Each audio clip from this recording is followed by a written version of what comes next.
Welcome to Auto Resolve. In this guide, I'll show you how to fix Apple TV 4K buttons not responding, including remote and volume issues.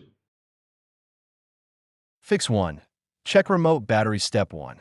Place the remote near your Apple TV. Step 2. Hold back and volume up buttons for 5 seconds to charge or check battery. Step 3.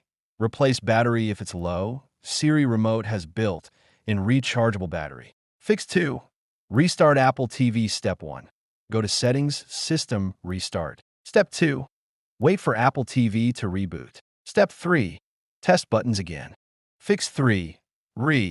Pair the remote. Step 1. Hold remote 3 inches from Apple TV. Step 2. Press and hold back plus volume up for 5 seconds. Step 3. Follow on screen instructions to pair. Fix 4.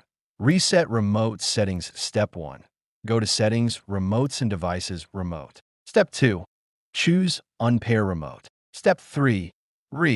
Pair using Fix 3 steps.